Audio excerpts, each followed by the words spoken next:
Lunes na naman tayo. Lunes malinis. Oo. Siguro 2 tao muna yung iiwan ko ngayon dito sa project dito. Maganda yung panahon ngayon at sabi nila yung bagyo ngayon ang schedule wala naman. Ayan, ang ganda naman, mainit. Tinignan ko yung weather forecast. Meron konting ulan mamayang hapon pero hindi naman malakas. So magbubuhos muna kami ng tatapingan namin yung slab para waterproofing natin sa masusunod na araw para mapatuyo. Yung sa may wall pwede nang yan na waterproof. Bibili ako ng Boysen Flexibar ngayon. Dala na ako ng roller saka yung stick. Hintay ko lang yung tropa. Kasama natin si Tuklam ngayon doon.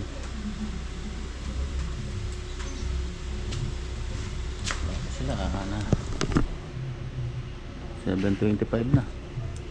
Bibiyahe pa. Ayan, tara na sa may Bamban. Na-instruct ko na yung tropa dito sa project natin dito. Well, naiwan dito si Tonton at saka si Tata rin eh. Pinauna ko na muna yung mga dun sa kitchen, yung kitchen counter tsaka yung wash basin. Pinauna na yung magang umaga gumagawa raw. Tinabi yung kalahating supot doon, kala semento, buhangin pala. Ayun, natanggal na yung forma. Natira lang yung yung drip mold. Medyo itut pa eh. Hayaan lang natin yan.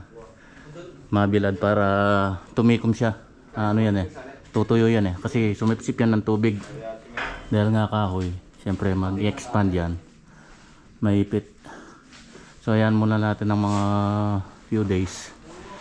Pagka na yan, natuyo, titikom yan eh. Tatanggal yan ng pusa.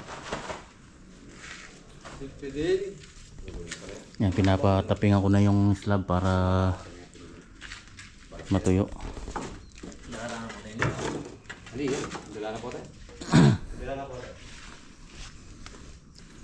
Bili muna ako simento, kulangin to. Numulto raw si James dito eh. May nakikita raw siyang batang tumatak. Saan yung bata? Hindi naman si Tuklaw. Hindi naman kasama si Tuklaw dito eh. Ngayon lang napunta si Tuklaw. Sabado. Nung Sabado may nakitang tumakbong bata rito. Nung tiningnan, nawala. Puro patayon dito eh.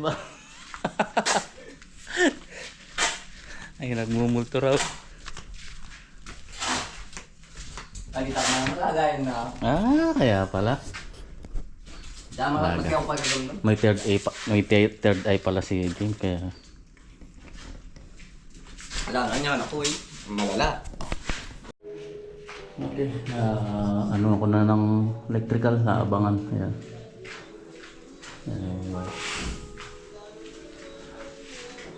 Kape muna, kape.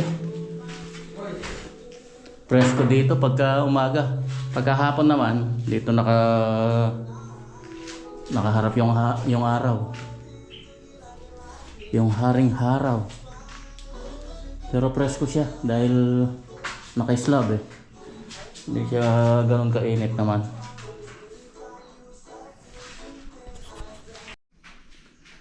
Naglalagay na ako ng silings sa ating tambol. Drop ceiling natin. Tapos ang lilitaw niyan, yan sa gilid niya, 15 cm.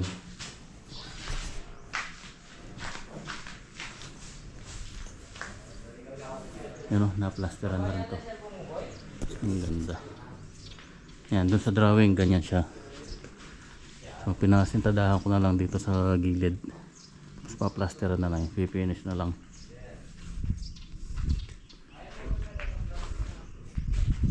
Na rin, na-coat na rin ng flexiband. Ayan o. Yung waterproofing natin. Yan ang both side. Tapos ipa-primer natin yan ng Acrytex para matibay. Yung ano, solvent base na pintura. Acrytex. Isang coat pa niyan. Oh, tanghalian muna. Bumili lang ako ng pagkain ko. Nakalimutan ko yung baon ko eh. Kasalanan ni Mahal to. Kasalanan to klaw yan ko eh. Wala akong kasalanan yun ko. Kasalanan yun. Manyag ka sorry, batan ka nilang kasalanan. No? No, kapulit mo 100 magkano 106 180 ang order nitong ulam oh. EQ lang na bangus oh. Kalay pa Oh, itatawan. sabo-sabo ngayon ni Nelaw. Kailangan naman na bakalo. Oh. Okay. Yan, naisara na namin yung mga sidings. Ayun, nakapaglagay na rin kami ng wall angle para dun sa mga PVC panel naman.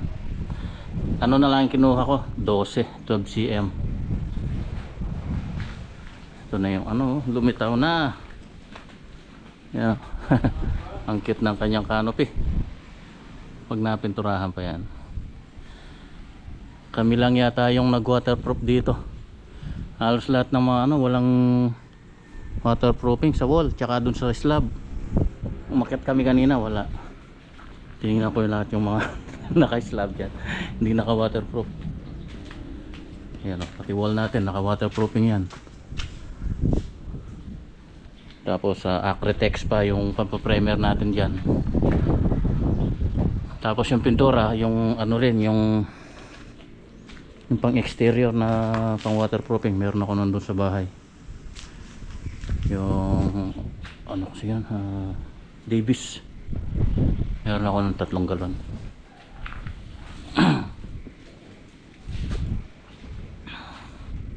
Nakaganda na. Lumilitaw na yung kanyang hugis. Ayan na. Uwian na naman.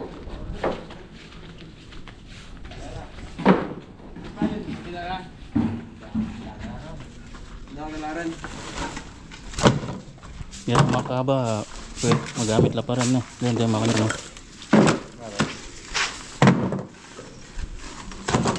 Pinagbaklasan na forma kanina. Yan ang nangyari ngayon. Yun o.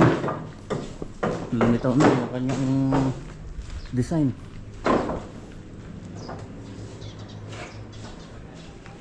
Maganda na unti-unti. Natapos na rin yung framing natin sa ano, ceiling. Kulang lang na ano yan, yung hanger. Yan, may pondo na rin na ano, epoxy A and B.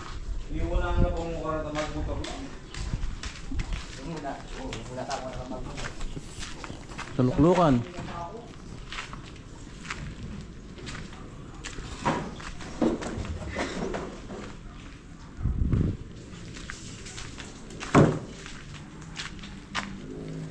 Di tayo binisita ng kaibigan mong bata. Yung nakita? May natautan na. Hindi nagpakita yung kaibigan ni yung bata. Tumatakbo raw dito.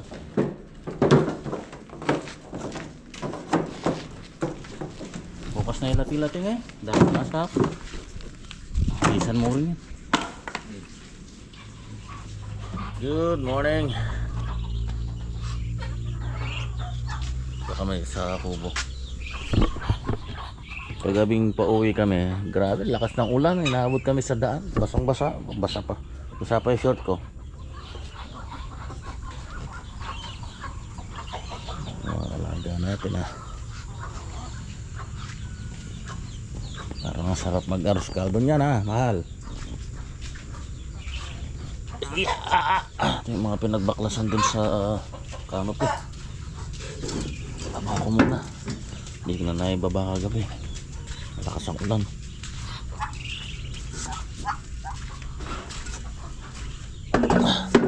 Dito ko lang muna tinambak.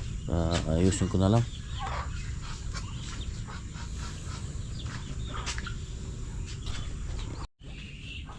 Diyan lang muna. Hindi magano nababasa dito. Okay. Tara na. Milo! Ay may ngabod na yan. Nangingitlog to. Saan? Tara na. Ano?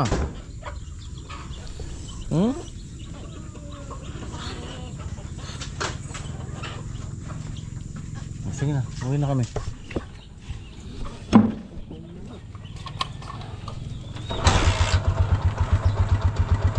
Basyo mo ka na. Arin, para kala lang. Ganda ng panahon na naman ngayon. Init oh. So si Tuklaw muna tsaka si JR ang sa bamba niyan kasi mag skim coat pa tapos waterproofing dun sa taas. Sila lang muna dun. Dito muna kami sa may kabilang project. Sisiling yung spandrel dun sa ano dun sa kitchen. So mamaya ibili muna ako ng pintura pala para dun sa bamban. Bumili ako itong mga tile trim, yung pang step. Maghanap na rin ako ng tiles dyan. So halos pares lang din nung nakita ko dun sa kabila. Dun na lang wala ako kukuha, mas malapit pa. Pares lang naman yung ano, yung presyo. So nakabili na rin ako ng pintura pang primer doon, yung Davis Pondo tsaka yung Acrytex. So yatid ko muna sa tropa dun sa bamban. So yan, grabe traffic. Ayan ako, last just now traffic. Dito na tayo. Papatira ko na ng ano to, yung Acrytex primer na waterproof na rin nila yung sa taas. Ayos na rin daw.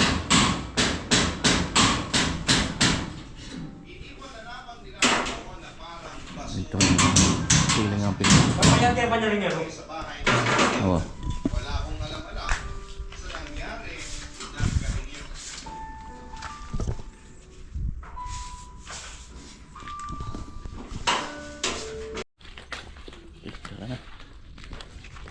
Ito naman tayo sa kabila. Okay, ito na. Do-double wall kami dito sa may siding na to. Ito pwede yung double wall eh. Dahil yero yun eh. Mainit. Yung mga spandrel na ilalagay dito. Yung woodlock na spandrel. Ayan. Ito yung pangsisiling dito. Anong gusto nila eh. Woodlock. So yan, yung hallway na to, pati itong kitchen na to. Yan na yung mga wash basin oh. Yung wash basin. Bali ito yung mga tira dun sa kwarto. Kamali kasi ako nag-estimate yan. Naisama ko yung sa mga CR. Kasi binilang ko yung ano nito, yung total floor area nung itatay. Kasama yung mga CR. Kaya nung nagbilang ako ng ano kung ilang piraso, naisama to sa total floor area kasi yun eh. Hindi ko naihiwalay yung ano. So dapat pwedeng ipapalit sana kaso nawala yung ano, yung resibo nila. Papapalit na lang sana kaso yun nga, wala. Hindi naman papalitan ng walang resibo eh. Diyan na lang pinalagay. Yan, pati ito. Yun, tapos na yun. Ayan, oh. Marami-rami rin kasi yung tira na to. Nasa 30 pieces pa. Yan na yung twin tab na ano. Yan, bali naka-undermount siya.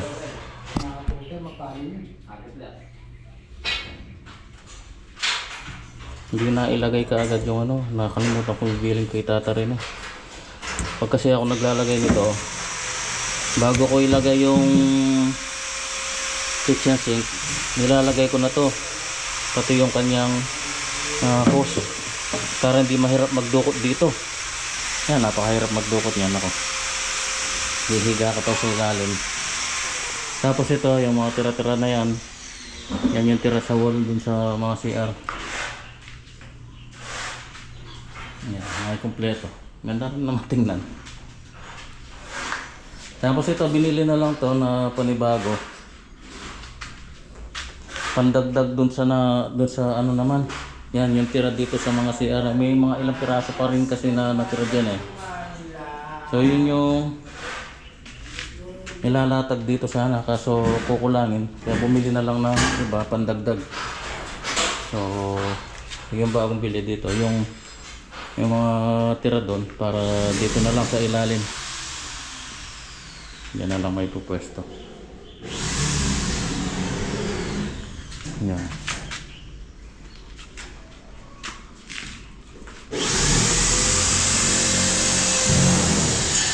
Tapos magkakaroon din tayo ng false beam dito niyan.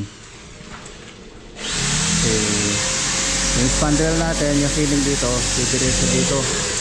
So lalagyan natin ng false beam dito, yung tambol. Tapos aakyat doon para doon kumapit yung wall angle naman nung dito. Medyo tabingi yung ano eh, oh.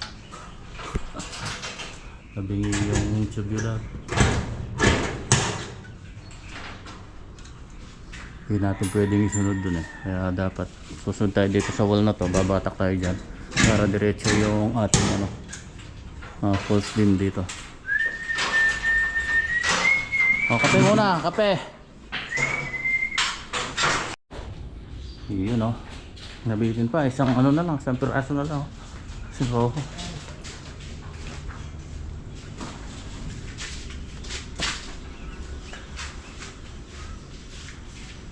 Bukas yung mga false beam na ano.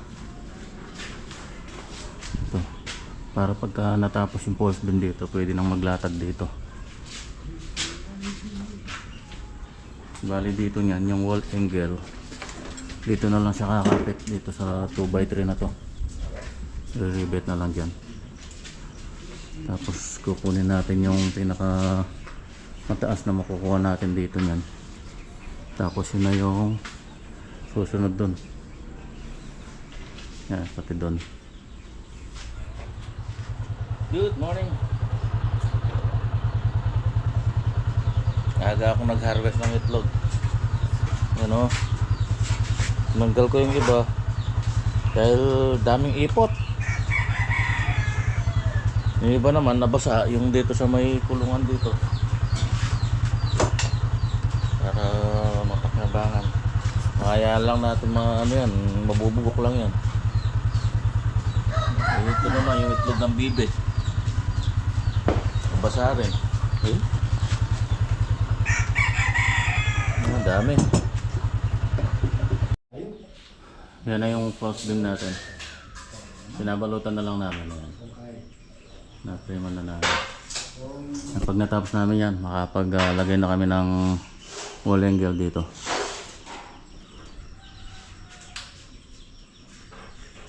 Tapos mga C-purlins, ay ano, tearing channel. Tapos natin mga metal paring. Yun ay bilis ng mga pangyayari. Oh, may ceiling na. Bilis ano. Pagkabili ko, salpak kagad. Ayan, medyo tricky lang dyan yung pinakahuling ano yan. Yung si Rojo. Yun o, yung maliit na yun. Ayan, pag di mo kabisado yung paglagay nyan, mahirapan ka. Ganda.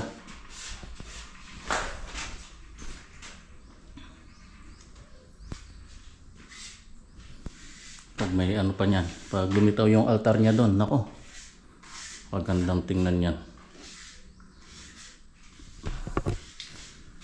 Fluted panel naman yung doon.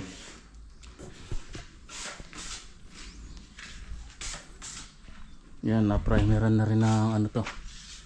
So, vent base na na-pretext. Ano, amoy na amoy.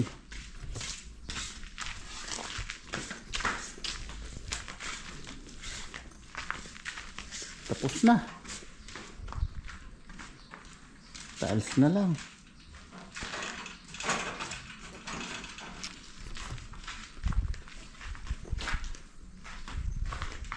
Bukas order ko na yung tiles nito. Yung dito sa may pagitan ng canopy na to.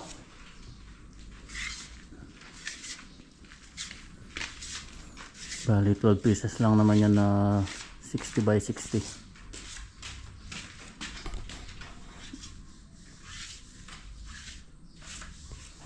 Yan o, nandito na naman tayo sa kabilang project. Ayan, nakapag-install na sila ng spandrel. Wood look din na yan, ang ganda. Aesthetic. Kaya ka mangalap ka rin. Meron siyang groove.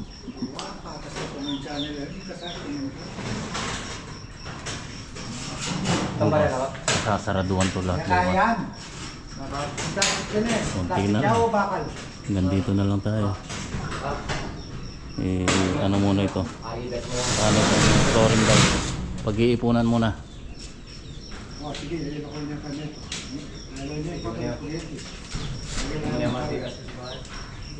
Naiwan yung vape dun sa loob ng kisame. Pambihira.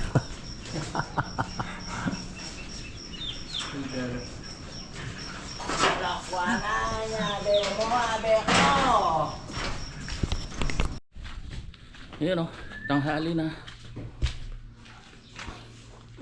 Katapos lang namin kumain. Ayun, na-set ko na yung mga pinaka-frame ng grills tsaka yung pinaka-pinto nya, yung gate nya. Meron pang isa dito, ayun. Sinasinsil ko na lang yung beam para lumitaw yung bakal para may pagwe-weldingan. Tapos pipitikin na lang ulit. Konti lang naman para lumitaw lang yung yung bakal para may ma-weldingan. Tapos dito sa baba, yung hindi tumama sa bakal, tinaniman ko na lang ng kabilya. Yan dapat kasi mauna yan para yung tiles hindi na natin pagka nauna kasi yung tiles, pag kinat mo sa taas pangit. At least yan pagka kinat kaya ano natin may C00 natin saka para hindi na mag-retouch pagka magpipintura. May isa pa dito niyan. Bali yung opening ng kanyang pinto is 110. Tapos dalawang swing. O palabas yung bukas niya, palabas. Kapaloob kasi medyo nakakasikip pa sa loob. Istorbo. Bumili lang ako muna ng dalawang tubular yan. 2x2 by 1.5. Na-primeran na rin itong canopy. Final coat na lang natin yan. Prepare na.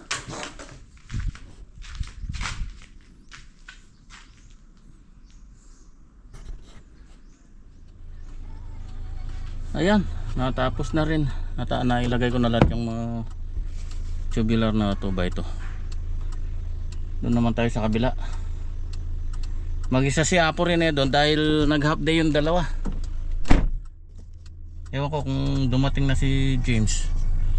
Kanina nagpaalam siya, hindi raw siya may pupuntahan daw.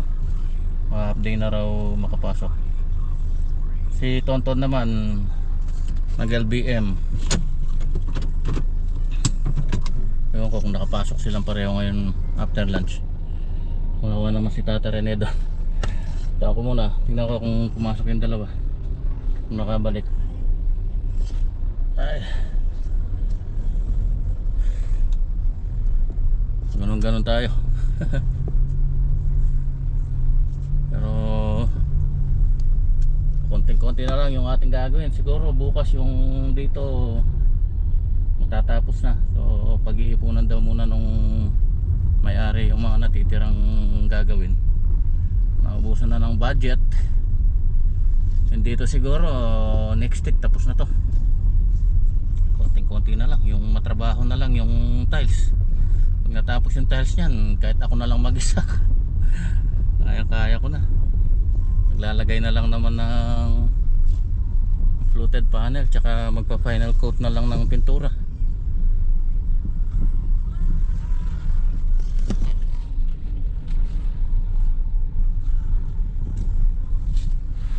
Yun o, muntik pang matapos.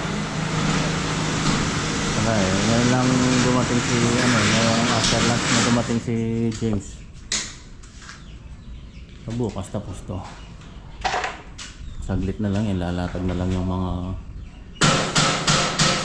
spandrel niyan eh. Dito na. So, konti lang to pero mahaba. So, yun lang ang medyo matrabaho, yung tambol doon, nakakamukha nito.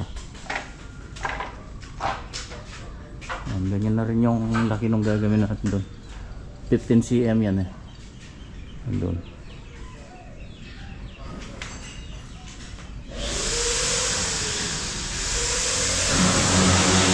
Maganda siya, maganda yung aesthetic ang design.